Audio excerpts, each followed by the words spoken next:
ಆತ್ಮೀಯ ವಿದ್ಯಾರ್ಥಿಗಳಿಗೆ ಸ್ವಾಗತ.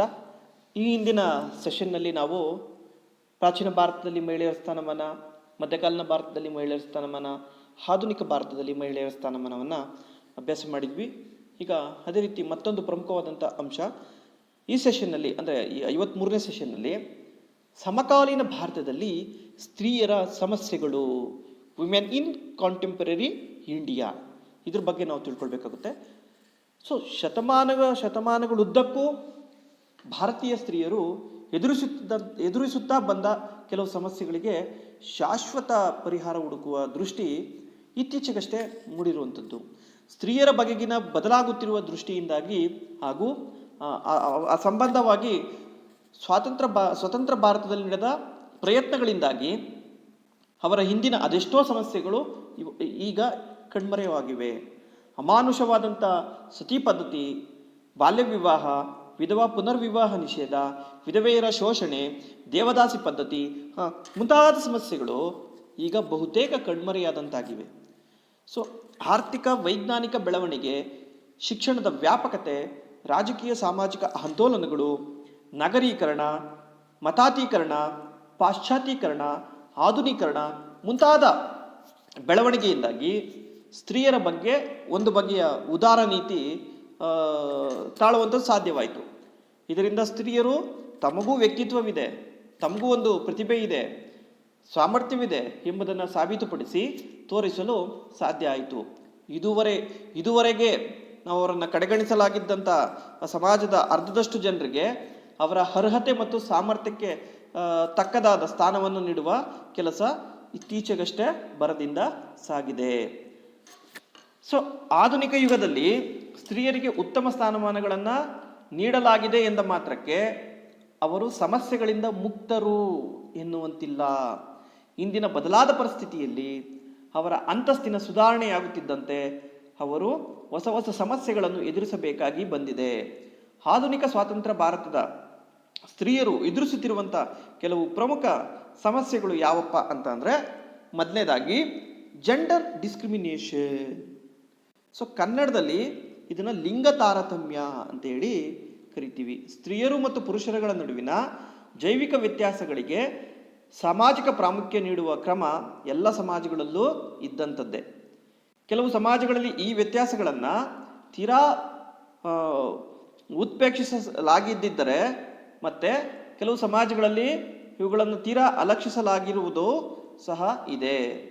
ಆದರೆ ಇವುಗಳಲ್ಲಿ ಒಂದು ಲಿಂಗಕ್ಕೆ ಇನ್ನೊಂದು ಲಿಂಗಕ್ಕಿಂತ ಹೆಚ್ಚಿನ ಪ್ರಾಮುಖ್ಯವನ್ನು ನೀಡುವಂಥ ಆಚರಣೆ ಕಂಡು ಬಂದಾಗ ಅದನ್ನು ನಾವು ಲಿಂಗ ತಾರತಮ್ಯ ಅಂತೇಳಿ ಕರಿತೀವಿ. ಭಾರತೀಯ ಸಮಾಜವು ಈ ಲಿಂಗ ತಾರತಮ್ಯದಿಂದ ಹೊರತಾಗಿಲ್ಲ. ವಿದ್ಯಾರ್ಥಿಗಳೇ,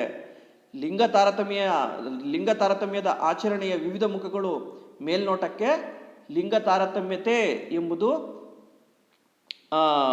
ಇತರ ಕೆಲವು ಸಮಸ್ಯೆಗಳಿಗೆ ಹೋಲಿಸಿದಾಗ ಭಾರತದ ಗಂಭೀರ ಸಾಮಾಜಿಕ ಸಮಸ್ಯೆಗಳಲ್ಲೊಂದು ಎಂದು ಅನ್ನಿಸದೇ ಇದ್ದರೂ ವಾಸ್ತವಿಕವಾಗಿ ಭಾರತೀಯ ಸ್ತ್ರೀ ಸಮುದಾಯದ ಶಕ್ತಿಯನ್ನು ದುರ್ಬಲಗೊಳಿಸಿದ ಅನಪೇಕ್ಷಿತ ಆಚರಣೆಗಳಲ್ಲಿ ಇದು ಕೂಡ ಒಂದಾಗಿದೆ.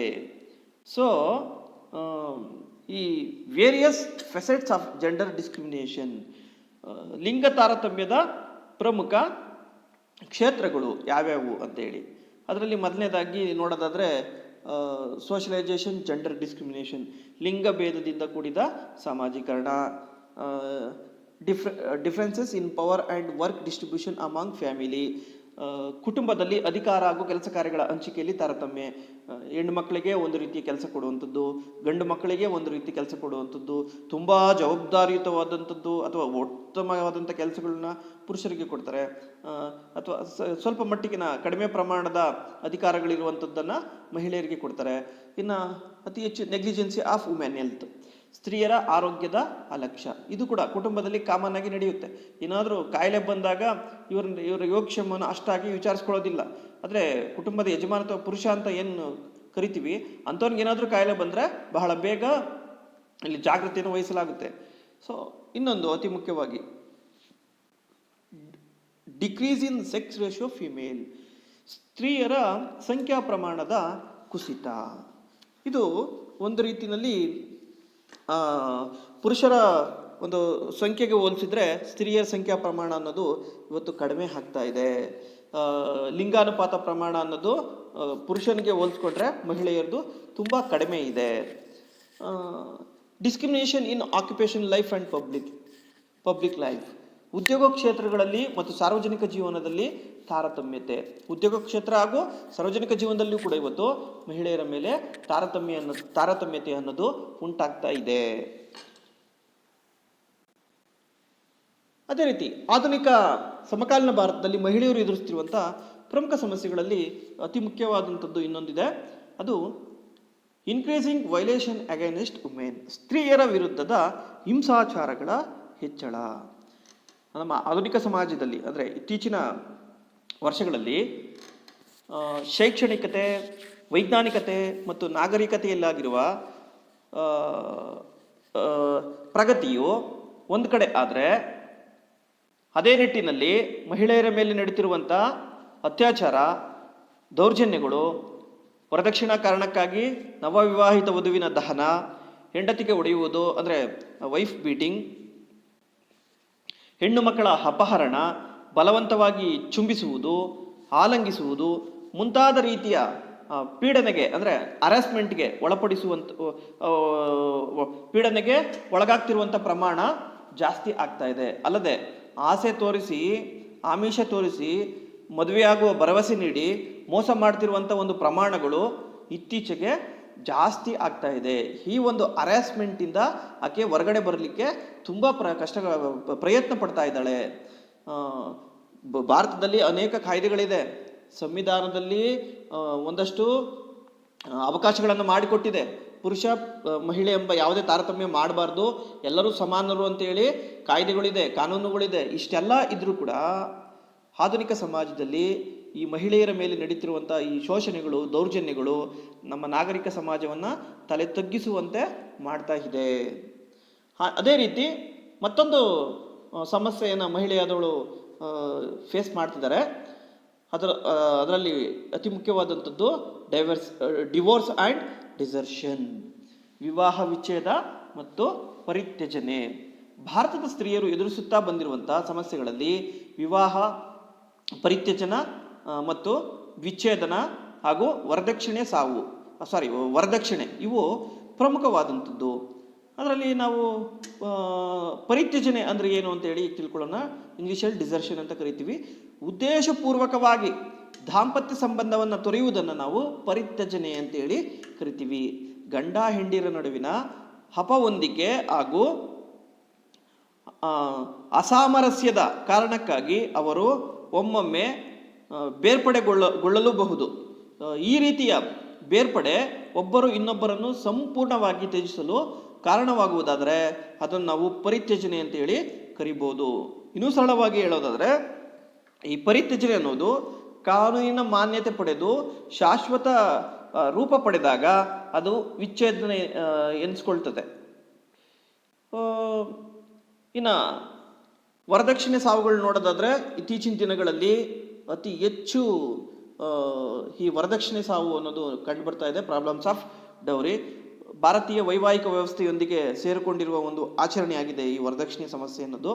ಈ ವರದಕ್ಷಿಣೆ ಸ್ತ್ರೀಯರನ್ನು ಹಲವು ರೀತಿಯ ಸಂಕಷ್ಟಗಳಿಗೆ ಈಡು ಮಾಡಿದೆ.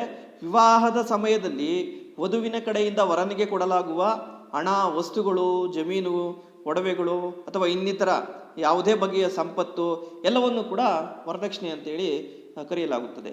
ವಧುವಿನ ಕಡೆಯವರು ಇದೆಲ್ಲವನ್ನು ಸ್ವಯಂ ಪ್ರೇರಿತರಾಗಿ ಮತ್ತು ತಮ್ಮ ಸಾಮರ್ಥ್ಯಕ್ಕನುಸಾರವಾಗಿ ನೀಡುವುದಾದರೆ ಅದು ಒಂದು ಆಚರಣೆ ಮಾತ್ರವಾಗಿರುತ್ತದೆ. ಆದರೆ ವರ ಅಥವಾ ವರನ ಕಡೆಯವರು ಮುಂದಿಟ್ಟ ಬೇಡಿಕೆ ಮೇರೆಗೆ ಅವರು ಕೇಳಿದಷ್ಟು ಹಣ ಅಥವಾ ಸಂಪತ್ತನ್ನು ತಮ್ಮಲ್ಲಿ ಸಾಮರ್ಥ್ಯವಿಲ್ಲದಿದ್ದರೂ ವಧುವಿನ ಕಡೆಯವರು ನೀಡಬೇಕಾದ ಅನಿವಾರ್ಯತೆ ಒದಗಿ ಬಂದಾಗ ಅದೊಂದು ಬಗೆಯ ಶೋಷಣೆಯಾಗಿ ಸಾಮಾಜಿಕ ಪೀರಿಯಡ್ಗಾಗಿ ಪರಿಣಮಿಸುತ್ತದೆ. ಸೊ ವಿದ್ಯಾರ್ಥಿಗಳೇ, ಸಮಕಾಲೀನ ಭಾರತದಲ್ಲಿ ಮಹಿಳೆಯರು ಎದುರಿಸ್ತಿರುವಂಥ ಇನ್ನೊಂದು ಪ್ರಮುಖ ಸಮಸ್ಯೆ ಯಾವುದಪ್ಪ ಅಂತ ಅಂದರೆ harassment of women at work place. ಮಹಿಳೆಯರು ತಾವು ಕೆಲಸ ಮಾಡ್ತಿರುವಂಥ ಸ್ಥಳಗಳಲ್ಲಿ ಪುರುಷರಿಂದ ಸಾಕಷ್ಟು ಬಗೆಯ ಹರಾಸ್ಮೆಂಟ್ಗೆ, ಶೋಷಣೆಗೆ ಅಥವಾ ಪೀಡನೆಗೆ ಒಳಗಾಗ್ತಾ ಇದ್ದಾರೆ. ಅದು ದುರಂತವಾದದ್ದು. ಅದರಲ್ಲೂ ನಾವು ಪ್ರಮುಖ ಕ್ಷೇತ್ರಗಳಂತ ಹೇಳೋದಾದರೆ ಆರ್ಥಿಕ ಶೋಷಣೆ ಅದಾಗಿರ್ಬೋದು, ಕೆಲಸದಿಂದ ನಿನ್ನನ್ನು ತೆಗೆದಾಕ್ತೀನಿ ಅಂತೇಳಿ ಬೆದರಿಕೆ ಒಡ್ಡುವಂಥದ್ದು, ಜೊತೆಗೆ ಸ್ತ್ರೀಯರು ಅವರ ಪುರುಷನಿಗೆ ಸರಿಯಾಗಿ ಸ್ಪಂದಿಸ್ತಿಲ್ಲ ಅಂತ ಅಂದಾಗ ಆಕೆಯನ್ನು ಆಕೆಗೆ ನಿನ್ನ ಕೆಲಸದಿಂದ ತೆಗೆದಾಕ್ತೀನಿ ಅಂತೇಳಿ ಬೆದರಿಕೆ ಒಡ್ಡುವಂಥದ್ದು, ಅಥವಾ ಅವರಿಗೆ ಹೆಚ್ಚು ರೀತಿಯ ಕೆಲಸವನ್ನು ಕೊಡುವಂಥದ್ದು, ಅವ್ರಿಗೆ ಅವಕಾಶ ನೀಡಿಕೆಯಲ್ಲಿ ತಾರತಮ್ಯ ಮಾಡುವಂಥದ್ದು, ಜೊತೆಗೆ ಲೈಂಗಿಕ ಕಿರುಕುಳವನ್ನು ಕೊಡುವಂಥದ್ದು. ಈ ನಿಟ್ಟಿನಲ್ಲಿ ಉದ್ಯೋಗ ತಾಣಗಳಲ್ಲಿ ಸ್ತ್ರೀಯರಿಗೆ ಅವರು ಉದ್ಯೋಗಪತಿಗಳು ಅಥವಾ ಅವ್ರಿಗೆ ಯಾರು ಕೆಲಸಕ್ಕೆ ಅಪಾಯಿಂಟ್ ಮಾಡ್ಕೊಂಡಿರ್ತಾರೆ ಅಂಥವರು ಅವರಿಗೆ ಕಿರುಕುಳವನ್ನು ಕೊಡುವಂಥ ಪ್ರಮಾಣ ಇತ್ತೀಚಿನ ದಿನಗಳಲ್ಲಿ ಇದು ಜಾಸ್ತಿನೇ ಇದೆ. ಇನ್ನೊಂದು ಅತಿ ಮುಖ್ಯವಾಗಿ ಮಹಿಳೆ ಮೇಲೆ ನಡೀತಿರುವಂಥ ಪ್ರಮುಖ ಸಮಸ್ಯೆಗಳಲ್ಲಿ 6ನೇದಾಗಿ exploitation of women in the media, ಮಾಧ್ಯಮದಲ್ಲಿ ಮಹಿಳೆಯರ ಶೋಷಣೆ. ಇವತ್ತು ಮಹಿಳೆಯರನ್ನು ಮಾಧ್ಯಮಗಳಲ್ಲಿ ಬಹಳ ತುಚ್ಛ ರೀತಿಯಲ್ಲಿ ನಡೆಸ್ಕೊಳ್ತಾ ಇದ್ದಾರೆ. ತುಂಡು ತುಂಡು ಉಡುಗೆಗಳನ್ನು ತೊಡಿಸುವ ಮೂಲಕ ಅವರನ್ನು ಲೈಂಗಿಕವಾಗಿ ಹೆಚ್ಚು ಆಕರ್ಷಣೆಗೆ ಒಳಪಡಿಸುವಂಥ ಕೆಲಸವನ್ನು ಮಾಡ್ತಾ ಇದ್ದಾರೆ. ಆ ನಿಟ್ಟಿನಲ್ಲಿ ಪತ್ರಿಕೋದ್ಯಮದ ಮುದ್ರಣ ಮಾಧ್ಯಮ ಆಗಿರ್ಬೋದು, ಮಹಿಳೆಯರು ಮತ್ತು ದೃಶ್ಯ ಮಾಧ್ಯಮ ಆಗಿರ್ಬೋದು, ಜಾಹೀರಾತು ಮತ್ತು ಮಹಿಳೆಯರ ಚಿತ್ರಣ ಆಗಿರ್ಬೋದು, ಇವುಗಳ ಮೂಲಕ ಮಹಿಳೆಯರನ್ನು ಬಹಳ ಶೋಷಣೆಗೆ ಒಳಪಡಿಸ್ತಾ ಇದ್ದಾರೆ. Journalism or print media, women and visual media, advertisement and women, media and women movements. ಅದೇ ರೀತಿ ಆಧುನಿಕ ಸಮಾಜದಲ್ಲಿ ಮಹಿಳೆಯರು ಎದುರಿಸ್ತಿರುವಂಥ ಪ್ರಮುಖ ಸಮಸ್ಯೆಗಳಲ್ಲಿ ಮತ್ತೊಂದು ಯಾವುದಪ್ಪ ಅಂತಂದರೆ decline in the political participation of women. ರಾಜಕೀಯ ಸಹಭಾಗಿತ್ವದಲ್ಲಿ ಮಹಿಳೆಯರ ಪಾಲ್ದಾರಿಕೆ ಅನ್ನೋದು ಕುಗ್ಗುತ್ತಿದೆ. ಹೌದು, ಇದು ವಾಸ್ತವ ಸತ್ಯ.